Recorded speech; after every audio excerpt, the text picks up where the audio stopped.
Today's Huessy seminar, and we're very pleased today to have Rose Gottenmoeller with us.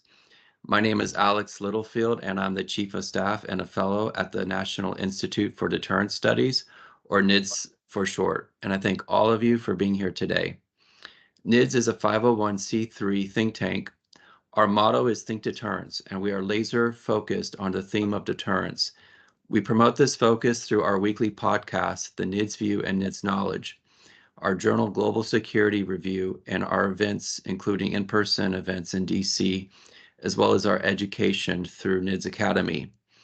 We're also proud to have with us Senior Fellow Peter Huessy as a key part of our organization and as the host for the Huessy seminars. Peter's been hosting these seminars for over 40 years, and he brings a wealth of knowledge, connections, and insight to our organization. Before Peter introduces today's speaker, I would like to encourage anyone in the audience to DM me in the chat if you would like for me to turn on your camera and mic so you may ask your question directly to today's speaker. And thank you for all of you who are here right now, and over to you, Peter. Thank you. Madam Ambassador, I have to apologize to you. I have not had you speak in this series, and I should have, even though I did have some of your predecessors, such as Ambassador Brownie and Lytton Brooks and Max Campbellman. But I'm honored to have you here today. And we put your bio up on our website to introduce you, but I am particularly impressed by the fact that you were at the NSA under Mr. Clinton, President Clinton. You were in London at the International Institute for Strategic Studies and the Department of Energy for 1997 to 2000. And then the Carnegie Endowment for nearly a decade. And then, of course, your extraordinary work at the State Department, in which you put together the New START Treaty, among other things. And then you were Deputy Secretary General of NATO between 2016 and 2019.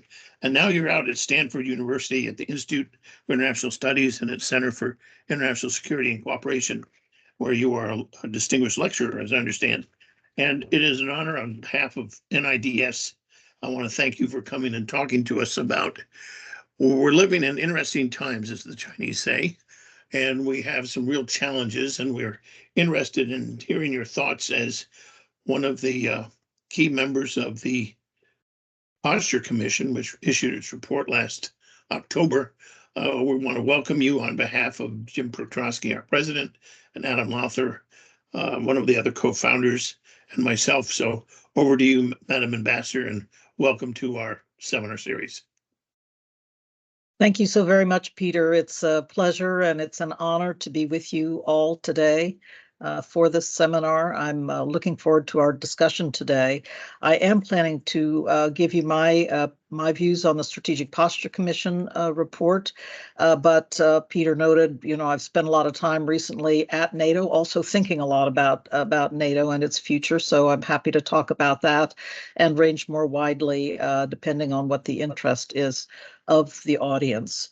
So to begin with, I want to reiterate, I know you've had a couple of very good speakers so far on the Strategic Posture Commission report, including the chair, that is Madeleine Creedon, and Frank Miller, who also was one of the major participants in the Strategic Posture Commission report. I'm glad to be here today, and I understand that soon, I hope you'll have a chance to hear from Marshall Billingsley as well. Peter mentioned that he's been invited. So you're getting a range of views of the commissioners, but I do want to emphasize that it was and is a consensus report. I completely embrace the recommendations across the board and the findings of the report. There were many. I'd like to highlight my particular views of what is important in the report today, but that in no way takes away from the consensus nature of this important report that involved a bipartisan group, 6 on the Democratic side, 6 on the Republican side.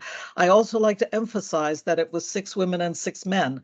And to my mind, that was somewhat different from the past. It was certainly different from the previous Posture Commission report that was done now back in the 2007-8 time frame. So I was very pleased about that as well. But I think in general, the hard-fought recommendations are, I believe and see, are very useful to the debate in Washington so far, and they have, I think, really stirred a lot of interest across our community and really beyond. I was just at the Lawrence Livermore Lab yesterday, meeting on a number of different topics, and surely in our lab community, the recommendations of the report are also playing a major role in thinking about the future. I would like to start by, though, saying where I think we fell down a bit. Two of the weaknesses of the report, as I see them, are that it was a tasking that ranged very widely, with an emphasis on the strategic posture of the United States overall, not only with regard to the strategic nuclear force posture, our nuclear triad. I know you probably heard about this from Frank Miller as well, but we, I think, could have had more to say about the necessity of emphasizing investment in our conventional forces also. And I think that clearly, that is an aspect of the report. A number of the recommendations do focus on the necessity of further investment in conventional force posture. But to be honest, the way I understand the report as being widely read is as a report that focuses on the future of our strategic nuclear deterrence forces. So that is, to my mind, one weakness of the report. If we could have balanced it a bit more to, be across that spectrum a bit more broadly, I would have liked that. But nevertheless, again, I do stand by all the recommendations in the report. The other weakness of the report, as I see it, is I think that we were not able to focus enough on emerging technologies as we might have done. Again, emerging technologies are recognized in the report as a key factor that will influence the future of our force posture overall, whether conventional or nuclear, and certainly in the hybrid realm as well. New technologies, emerging technologies are having a profound role. But I think that frankly, we didn't think enough about what the implications may be for the future of our nuclear or conventional force posture. It's rather difficult, of course, because we're all grappling with what the implications will be of the rapid fire emergence of artificial intelligence, for example. But I just note that our program of record for the nuclear posture will be wrapping up about the mid-2030s. And at that time, we are suspecting and expecting some really enormous, world-changing implementations of artificial intelligence already to be in train. And, what kind of impact that will have on our nuclear force structure is very, very difficult to foresee. A lot of people nowadays are talking about the implications for strategic nuclear command and control, NC3. Of course, that's something that is important and that we must think about. But when I think about the implications of artificial intelligence in our production facilities, for example, for nuclear as well as conventional weapons, I can see enormous changes in our defense industrial processes on the back of developments in artificial intelligence. And what will that have? What kind of implications will that cause for the future of our nuclear triad? So there are a lot of questions I think we might have grappled with a little more fully. But nevertheless, I do believe that the report is a strong one and a good one, and the recommendations are very important for getting us to think hard about where we need to go in this world where we are concerned about the emergence of two nuclear peer competitors. We clearly, and the threat and environment that we focused on as we were going through the process of preparing the report had two major facets. One, of course, is the Russian Federation, our longstanding counterpart at the negotiating table, but also our longstanding opponent across the board from Cold War years. We were hopeful after the end of the Cold War for a better relationship with Russia. For some years, we were able to enjoy a somewhat better relationship with Russia, but that has entirely deteriorated over the last decade plus on the back of Vladimir Putin's first invasion of Ukraine in 2014, followed by the 2022 invasion, at the same time being accompanied by modernization of the Russian nuclear triad, and again, some very egregious behavior by the Russians with regard to their implementation of arms control treaties and agreements. We're all concerned about the fact that they violated the INF treaty with the development of a new intermediate range ground-launched missile over a decade ago, and that led the Trump administration to withdraw from the INF treaty, that violation, which went unacknowledged by the Russian side. More recently, they had been implementing the New START treaty, and in that regard, I think we had a good deal of mutual predictability in the New START treaty. But in February of 2023, Putin decreed that they would suspend their implementation of New START. The Russians saying that they will continue to abide by its limits: 1,550 deployed warheads, 700 deployed delivery vehicles, until 2026, when the treaty will be going out of force. But I have to say that it's not permitted by the treaty. This behavior is yet another sign of the Russians playing fast and loose with an arms control treaty, and of course very concerning. So across the board, very concerning Russian behavior.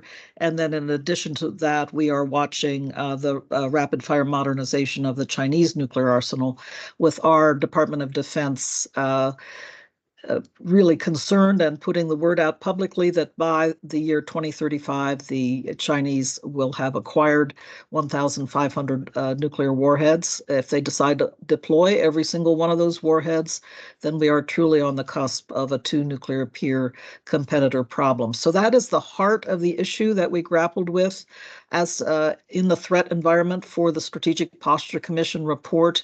Of course, it's an absolute worst case to say that you could see a situation where the Russians and the Chinese are colluding, either opportunistically, as we put it in the report. When China invades Taiwan, the Russians decide that is the moment to up the pressure against Europe, or in actual fact, colluding in a mindful and a planned way.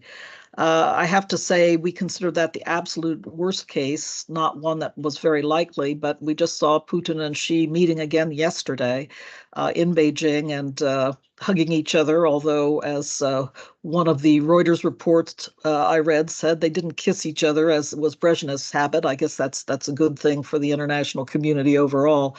But honestly, they did speak about continuing to build up their cooperation, including in the nuclear realm.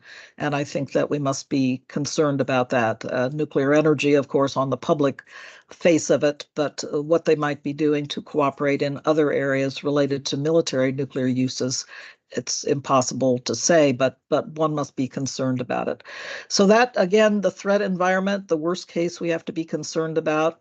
I want to stress a couple things about our conclusions before I turn the floor back to our chair for our discussion. First of all, we stressed in the report that this two-peer problem, as serious as it is, and as concerned as we must all be about it, it is not a simple arithmetic problem. It is not something where a simple buildup of nuclear warheads and deployment of further nuclear warheads is going to get us the answer that we need. So 1,550 plus 1,500 on the Chinese side, suddenly we need 3,051 warheads deployed. That was not the answer that we saw in the report. It's very carefully crafted in that regard to put forward the notion that we have the opportunity to respond to this problem in quantitative in a quantitative way with either building up our nuclear forces and or by making structural changes in our strategic nuclear arsenal. And so I do think that there are opportunities to think in a smart way about what we need in the future and about how to address this problem. I do think, furthermore, that that it's very important to consider as we are looking to China, exactly what deters China. We know in the case of the Russian Federation and the USSR before it, we had concluded that what deters Russia is, being able to target its leadership, its NC3, its leadership, its war supporting industries, its military forces, its military facilities. These are, basically targets that we have all along accepted in the case of the Russian Federation. But I think it's worth thinking about seriously whether these are exactly the same targets that are exactly the targets that we must treat with in the case of China, the PRC, given the fact in particular that they have traditionally had a different approach to their strategic nuclear doctrine. That is, traditionally, they have focused on second strike retaliatory forces and on second strike deterrence as the basis for their overarching military nuclear doctrine. So these are, I think, some questions that should be part of the debate as we consider these matters going forward. I do also think that it's important to consider another major conclusion and recommendation, finding and recommendation in the report, and that is that we all endorsed the program of record for our nuclear modernization, and we said that it is necessary but not sufficient. Along with that finding was the notion that we should proceed forward with implementing that program of record without interrupting it or reopening it, which could cause delays, could cause severe delays in the implementation of a program of record that is already up against a very, very difficult time schedule. And so there was a clear view in the group that we should proceed forward with a program of record and then consider and plan for what might be needed beyond the program of record. That means a real focus between now and 2035, approximately when the program of record will be concluded, a real focus on keeping to that schedule, on keeping to implementation of the program of record, and again, not throwing it open, not interrupting it in any way. That said, I know there is a lot of planning going on already for what might be needed in the future. There's a lot of thinking about what might be needed in the future, and that is important. But now I want to turn to the last point I'd like to make, which is, again, probably a bit of a different emphasis from what you've heard from some of the other speakers. And that is, to my mind, this period of implementation of the program of record between now and 2035, essentially a decade-long period, it gives us a kind of program of a kind of window of opportunity to try to make some progress again in nuclear statecraft.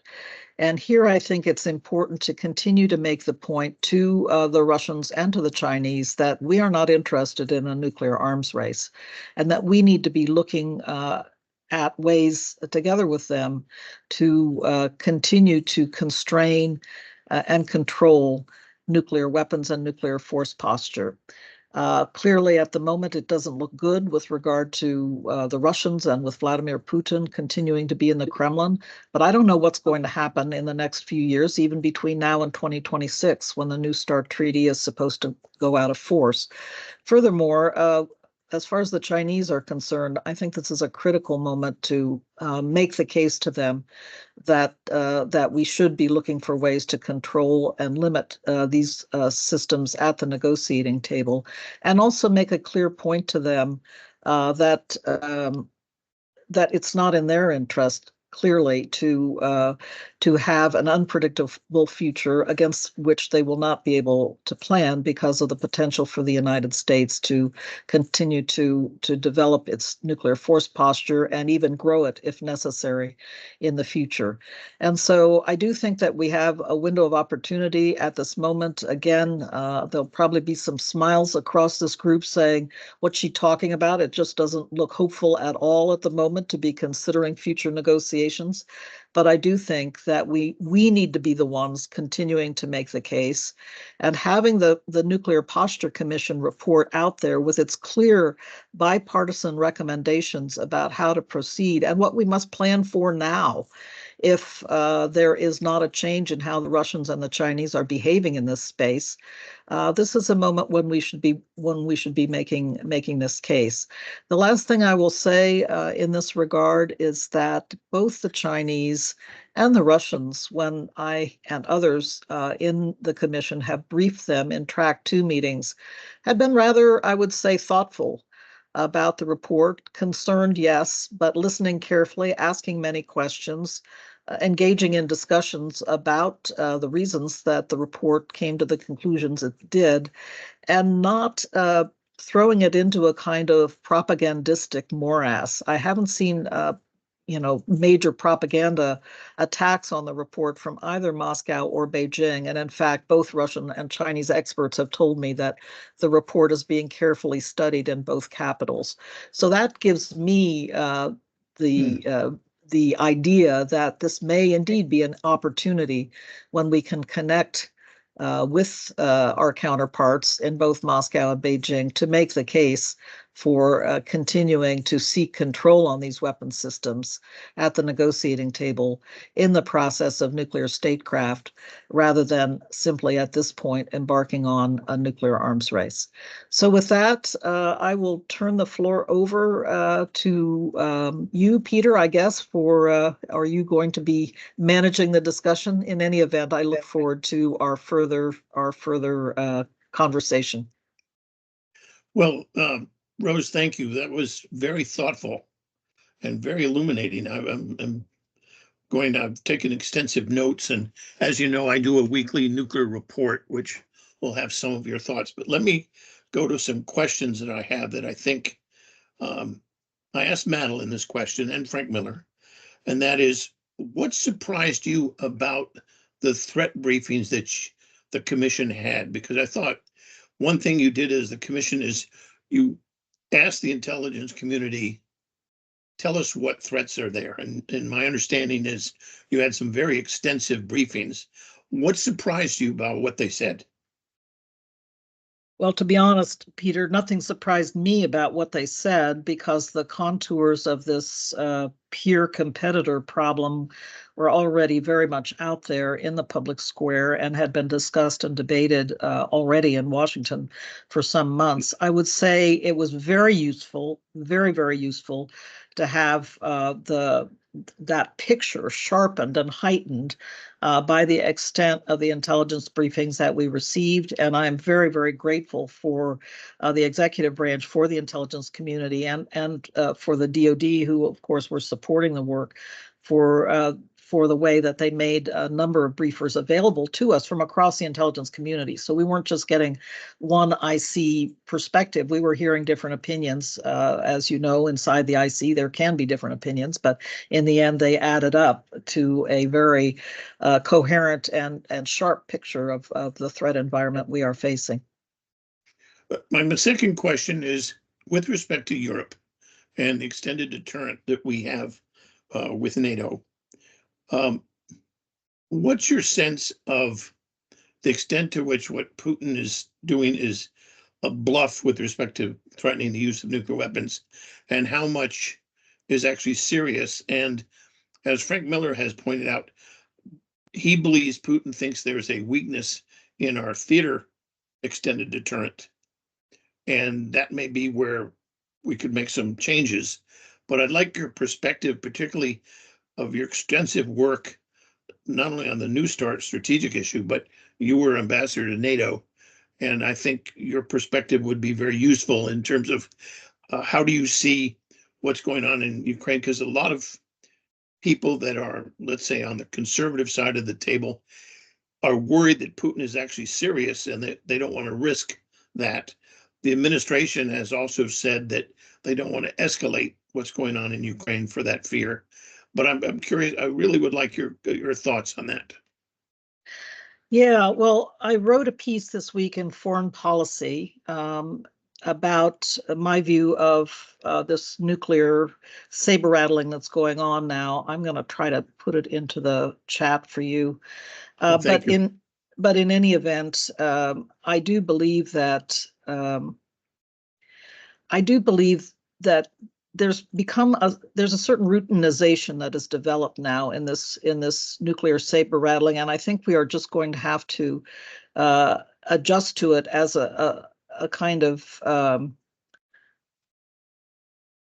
reality of the relationship with Russia at the moment. Let's see if this. There we go. All right. So this is the piece that I had in Foreign Policy this week. I regret it very much, but against this, I think we need to be thinking very mindfully about our own policy and conveying with confidence and with a clear message about what we are doing, first of all, to sustain and maintain our existing triad, but also to provide for our triad modernization. And get that message out there very, very clearly and unequivocally. There is also a theater nuclear element to that. I'll come back to that in a second. But also to convey very clearly that nuclear bullies will not prevent us in our priority goal of assisting Ukraine. And I think that has been very clear so far in the behavior of the NATO alliance overall. I regret in our own case that we took months to get this package through our Congress. I didn't see that being, people say, oh, that was a reaction to the nuclear saber rattling. No, that wasn't a reaction to Putin's nuclear saber rattling. That was a reaction to politics as they were unfolding here in the United States of America. So I think that we need to just be mindful, however, that we cannot let any appearance arise that we are bowing to a nuclear bully and in any way hesitating in our assistance to Ukraine. That is first and foremost very important. I didn't hear what Frank had to say. I know he's on this call. Frank, if you want to dive into this discussion, I'd be glad.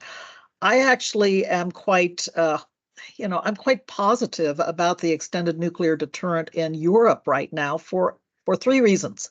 First of all, the United States of America has just invested a considerable amount in improving the infrastructure for the extended nuclear deterrence mission in Europe. The bases have been upgraded, modernized, storage facilities upgraded, modernized. There's been a big investment in that over the past few years.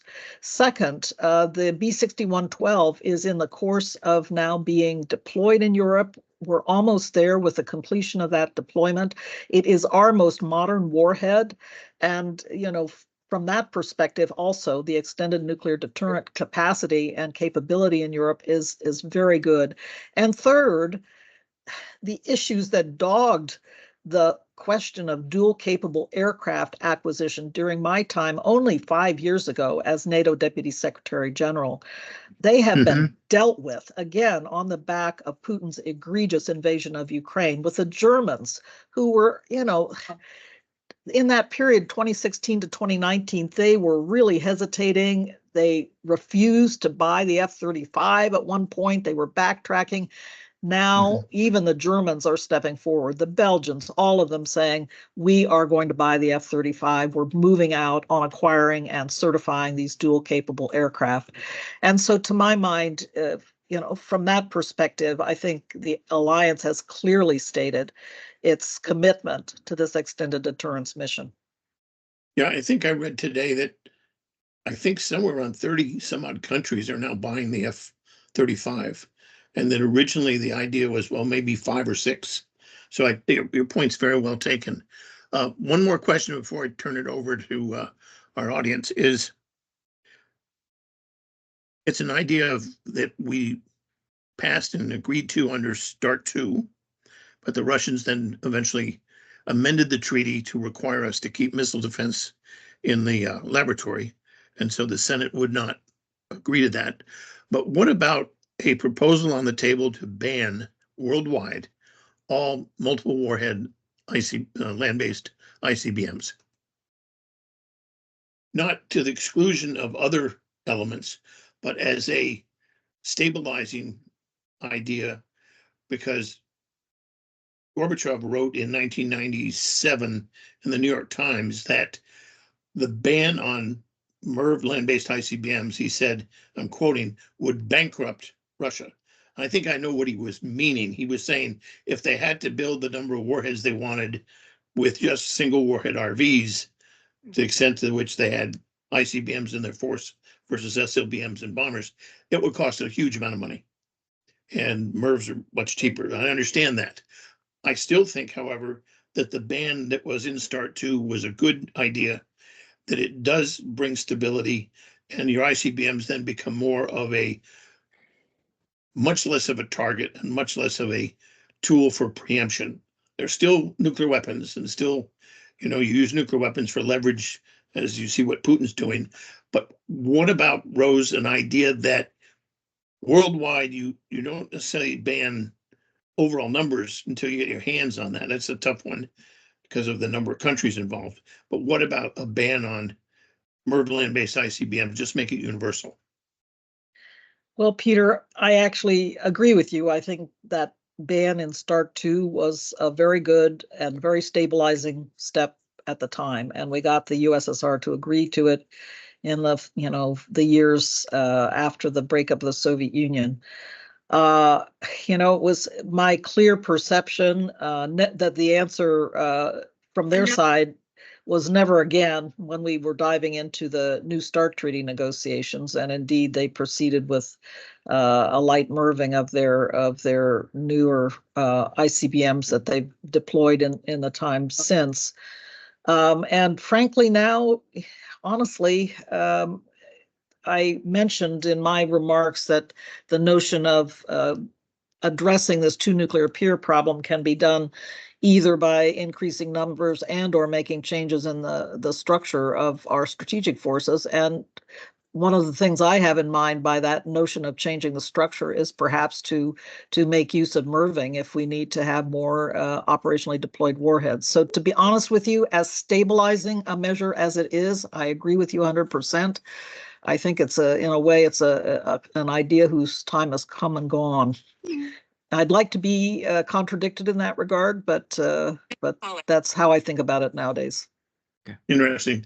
Frank Miller has said he would be happy to comment. So, Alex, if you could unmute Frank and let him in, and we'll hear what he has to say. Okay.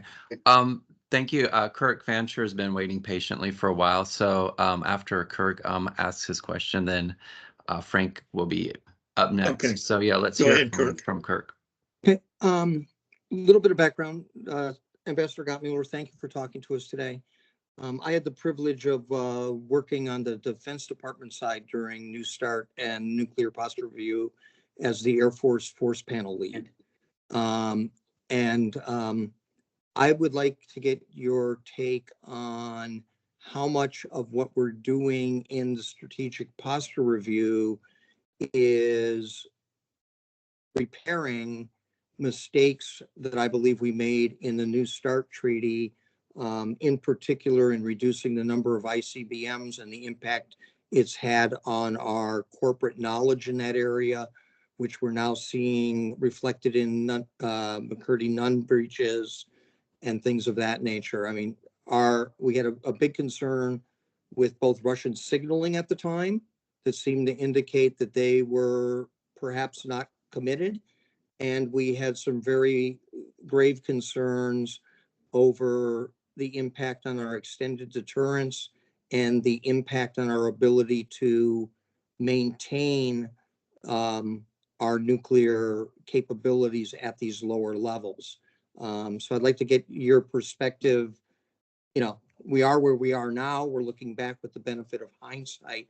If there are anything that you would have proposed we do different in New START. Well, thanks, Kurt, for your question, and thank you for your work over many years in this critical area. You know, it's not up to the treaty itself to decide the force structure. The freedom to mix concept that's inherent in these arms control treaties means that it's up to then, you know, the strategic command, together with the rest of of course, the military command structure, working together with the executive branch to figure out exactly what the force structure will be. And the Soviets and Russians traditionally have chosen to put more of their warheads into their ICBM force, and we have emphasized putting our warheads at sea. I think it has led probably over time to a de-emphasis of the ICBM force, and clearly we are now working hard to try to replace the rather decrepit Minuteman III force. So, but these are decisions that are made, I think, and it's important to stress, they're made pursuant to military requirements that are devised and not part of the way the treaty itself is negotiated or decided upon. Those freedom to mix measures are decided in another part of the house, so to say, in the Air Force and in the military command structure.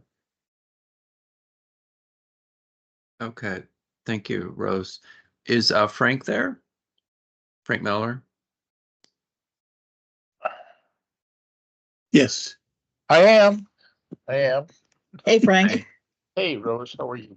Not Good. sure the video is a good thing, but yeah, I briefly wanted to comment because Rose is kind enough to mention my name. And Rose, when I presented, I did stress the fact that this report was not a nuclear posture review. It was a strategic posture review, and I think Yeah. Peter and Alex can go back and look at my remarks, but I think most of my points talked about the need to enhance our conventional force posture. And, you know, our first four priorities were conventional prompt strike, airlift, the defense industrial base, and the NNSA industrial base. So yeah, absolutely, with all of that. And so thank you for your remarks, and just wanted to confirm that I think we are all on that same page.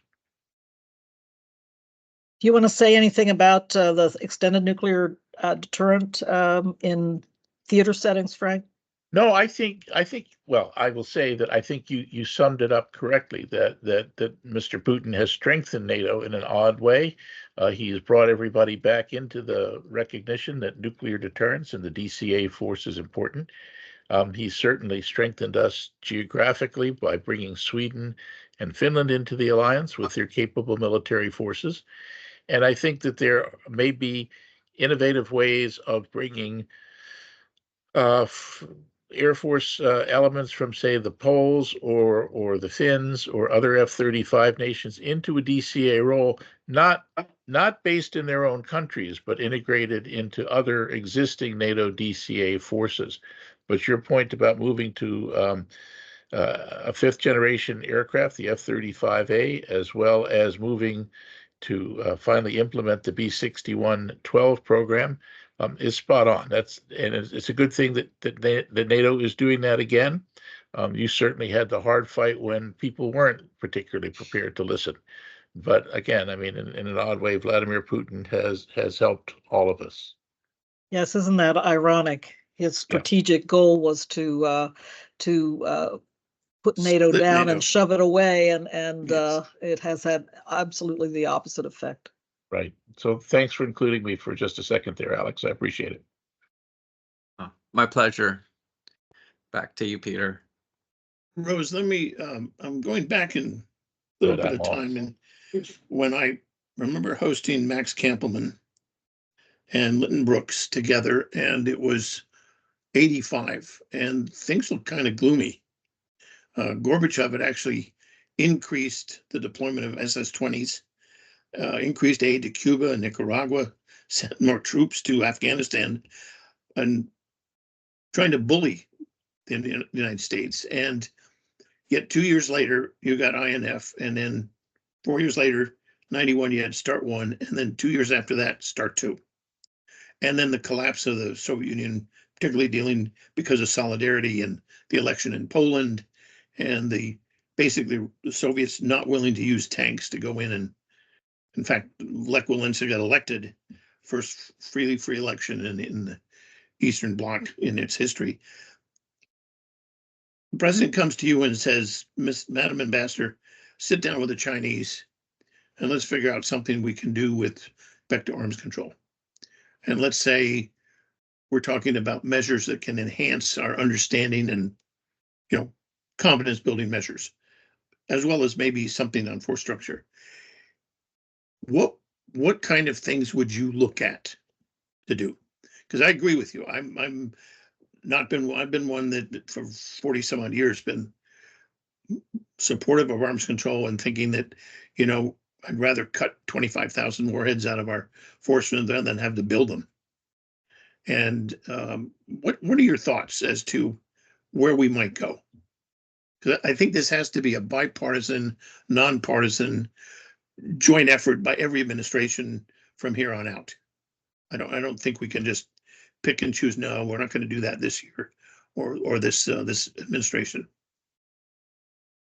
I hope you're right, Peter. And yes, that 1980s time period has been very much in my mind now, as people are being very pessimistic and saying there's absolutely no way, because, we went from President Reagan and his evil empire speech to a couple of arms control treaties within 5 years. So that's one of the reasons why I think we just, and everything you had to say about Gorbachev and the upping the deployments of SS-20s and everything. It was a very dark moment in that period when the Politburo was dying off one by one. Then we didn't know who Gorbachev was and what he was planning to do, and President Reagan and his administration were very, very, very, negative, extremely negative about trying to have some kind of relationship with the USSR at that point. So, I'm remembering the 1980s. I'm just thinking, well, I can't guarantee that kind of change will happen again, but I do want to point out we had a really good briefing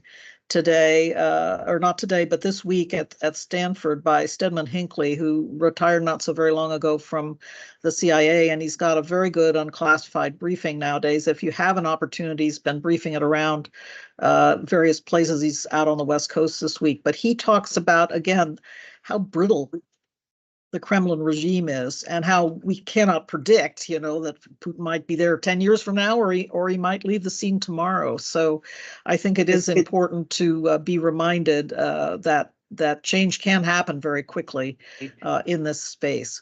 Now, what would I do if I had the opportunity to go talk to the Chinese? First of all, I think, to be honest with you, we can't shove them into an early negotiation of strategic arms limitation, and frankly, I was a little concerned that that's what my colleagues in the Trump administration were trying to do. They were trying to bring the Chinese to the table with the Russians and us. The problem is that structurally, there's still a great difference in the numbers of deployed weapons among the three countries. And so where I would start is on something. You're never going to get any country to come to the negotiating table unless they see it to be in their national security interest to do so. So I would start on something where the Chinese might see a national security interest. You saw it in the press around the Putin-Xi visit once again, and that is concern about intermediate range ground-launched missiles. And I'm very interested in thinking about a renewal of INF moratoria in Asia and in Europe, but in a way that would be different from the INF treaty. I would not ban all intermediate range missiles, but I would seek, including with the Chinese, a ban on nuclear armed ground launched missiles. And we have the verification and monitoring wherewithal now to monitor a ban on nuclear-armed intermediate-range ground-launched missiles.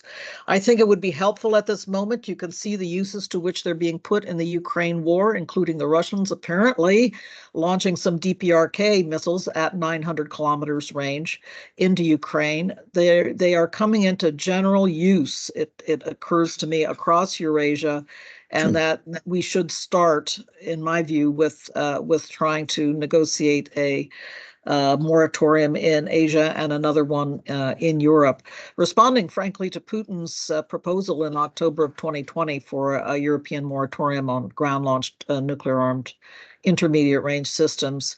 And it's the only arena, to my knowledge, where she has ever indicated any interest at a high level in participating. And that was from February 4th of 2022, right before the Russians invaded Ukraine for the second time. But that was another famous meeting of the two men when they announced their friendship without limits. But on that occasion, their statement included a reference to both European and Asian moratoria on INF missiles. So I think that's where I'd start if I had the opportunity. Now, whether I could convince the Chinese it was a good idea is yet another issue, but that's where I'd start. Yeah, I hear you. I was my reference to Max Kampelman and Litton. Their answer was, if we have leverage, we can get an agreement. But who knows? But we have three questions in the today, all around the same subject, and that is: should NATO look at extended deterrence, its role in the Pacific? Number two, a question about what about extended nuclear deterrence in the Pacific? And then specifically, do you have any comments, or could you enlighten us your views of what's going on in the Korean Peninsula? Okay. Yes. Now, first of all, I do not believe that NATO, as the institution of NATO, should be operating or in some way transferring its mission responsibilities to Asia. Okay. It's called the North Atlantic Treaty Organization for a good reason. Its center of gravity is in the North Atlantic, and its mission responsibility, in addition to a counterterrorism mission, is defense of Europe, deterrence and defense in Europe. However, and we talked about this quite a bit in the Strategic Posture Commission report, I don't see why there's any reason why the experience of NATO allies over many years in implementing an extended nuclear deterrence mission should not be used to transfer knowledge and experience to our Asian allies. I've been thinking, for example, that the nuclear support missions that are well understood and well practiced in NATO Europe, such as the so-called Snowcat missions, the fighter support missions that are carried out regularly in NATO. I know that they are exercised from time to time among the Asian allies, but why not have NATO Asian allies cooperating on training and exercising those kinds of extended deterrence support missions? They could bolster an extended deterrence message in Asia, and they could also then be just beneficial, I think, to our Asian allies, again, to routinize those kinds of skills. So that's the way I think about NATO working with our Asian allies, not as any kind of permanent shift in mission, but as perhaps a cooperative venture to improve and enhance extended deterrence capabilities. So that's the first point I would make. One point I should emphasize about the Strategic Posture Commission report, and this was a very wise decision by our chair, by Madeleine Creedon, and the vice chair, Senator John Kyle, said we're not going to endorse specific programs in this report. Understood. We'll list out the characteristics and then let, basically it's up to the government to figure out what's going to be needed. So there's a list of characteristics in the report for extended deterrence capabilities. And people have been saying, aha, it's a perfect description of the nuclear-armed sea-launched cruise missile. Well, I want to point out a couple of things. First of all, the report nowhere mentions a nuclear-armed sea-launched cruise missile. And number two, that list of characteristics points to the need for some or all of those characteristics to be supported by an extended deterrence capability. LRSO, to my view, can also respond to this requirement. So I know there are great enthusiasts for SLCM across the government, probably a number of them on this phone call as well.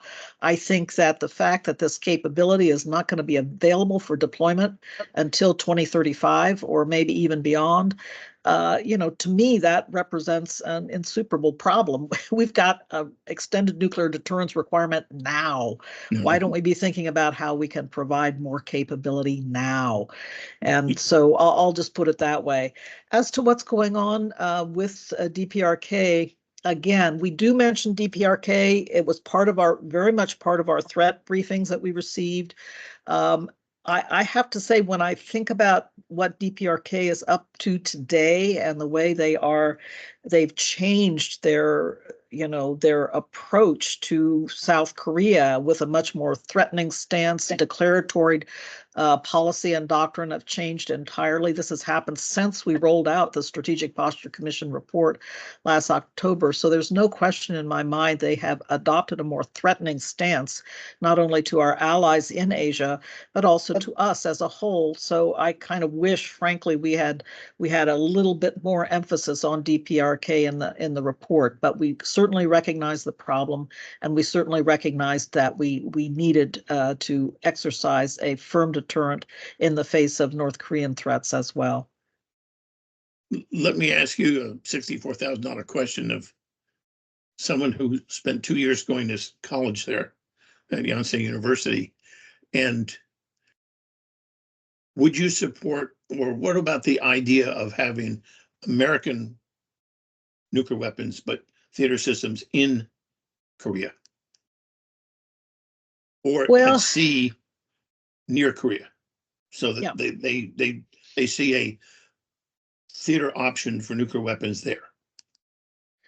Well, part of my previous answer on SLCM is related to the question of having a persistent nuclear deployment at sea, not far from their shores. Obviously, we've taken steps to convey that we have nuclear capacity and capability available in that theater for deterrence purposes, with the way that the bombers as well as the SSBN have been very, very publicly advertised as providing capability. Again, I'll just return to where I was before. I'd much rather buy more LRSO and make them available on a regularized basis as, again, a deterrence message in the Asian theater, rather than emphasizing a sea-based deployment of non-strategic warheads that, honestly, again, is going to be long delayed from appearing in that theater. And we got a problem now with the DPRK. True. I'm not this is an inevitable debate that we will continue to have, given the fact that there are many in the ROK tempted with the notion of acquiring their own nuclear weapons. But I'm not one who supports returning nuclear weapons to the ROK, to ground basing in the ROK at this time. Before I turn it over to our president, I wanted to give you a chance to. Frank mentioned some of them. What are because you didn't endorse specific systems, and I think that actually was a benefit, because the argument then would be, why did they propose, pick a system? What conventional systems do we need, or things that we need to have enhanced, which you particularly think there is effort by Deb Fisher and Senator King to put together a package of recommendations from the Posture Commission, albeit the news reports were that they're primarily nuclear, but you could also do the same thing with respect to the conventional requirements that your commission said needed to be adopted. So where would you urge Congress to go on that? Well, I will foot stomp what Frank had to say a few moments ago, and particularly I think air-to-air refueling is a very important realm. It's expensive, but we need to have more capacity across the board. There are too many shared assets in that space that, you know, we may end up needing in multiple theaters at once. So we need more. I also endorse what he had to say about ensuring the upgrade in our defense industrial base, both for the nuclear enterprise, but also for defense industries overall for conventional systems. And that brings me around to the lessons of the Ukraine war. And what we are seeing, it's clear that the Russians have been very successful at shifting to war supporting industry in their economy, and doing so with great intensity and great speed. And we just have not, either among our own production manufacturing entities or in NATO Europe, we just haven't been able to accomplish that shift. And there are a lot of reasons for that, some of them as mundane as our contracting and acquisitions policy, but Yes, there are other true. there are other reasons I think we need to examine and really get our act together in that space. But the other lesson that we are learning from Ukraine, which again was not really present very much in our discussion in the Posture Commission report, and that is the ubiquitous nature of small unmanned aerial vehicles of all kinds, including some very primitive in nature, and the fact that we have this now kind of we have this trade-off between massive numbers of drones and other unmanned vehicles and much more expensive missiles.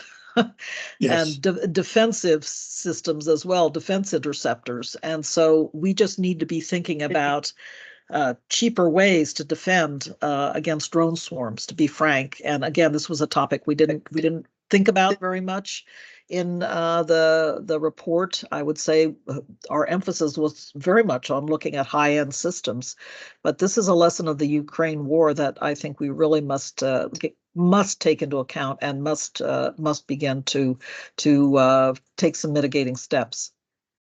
Well, thank you very much, Rose. You've done an extraordinary job now we're at 256. That's pretty extraordinary, the range of questions that you've answered. I'm going to turn it back over to Jim Petrosky, our president, for some closing remarks, and Alex will talk about what we're doing the next couple events. But again, on behalf of NIDS and particularly from myself, Rose, great job.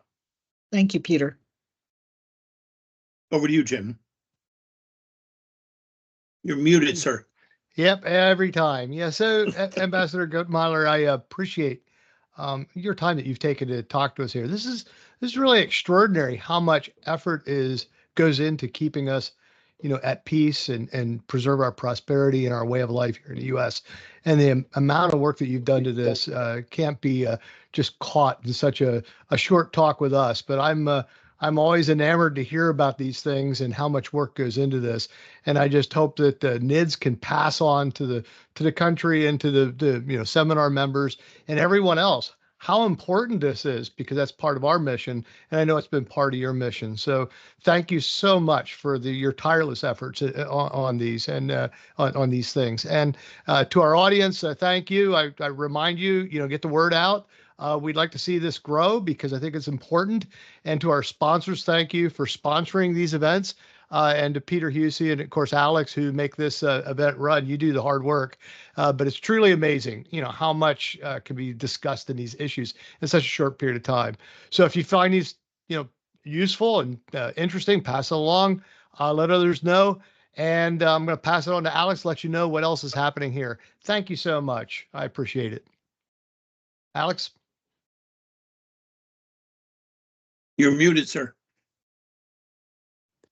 Here we go. I'm also muted. Okay, so our next two meetings, the seminars, is May 24th at 2 p.m. It's with Dr. Rob Spalding, retired general from the United States Air Force. His topic is strategic deterrence in the age of TikTok. And then on June 7th at 10 a.m., we have two speakers. It's going to be Ambassador Hank Cooper and Mike Albertson, and their topic is Fit for Purpose, U.S. Extended Deterrence in an Eroding Security Environment. Also, you've heard it said we have videos, and we actually do. I'll put it in the link here in the chat box. So if you can, on YouTube, Think Deterrence slash videos, and we will also have these on our own website all in due time, but I don't want to make anyone wait any longer, so you can already see some of our videos there. So it's great to have everyone here today, and looking forward to seeing you on May 24th, which is next week. Take care. Thank you, everybody. Thank you, Rose. Take care. All the best.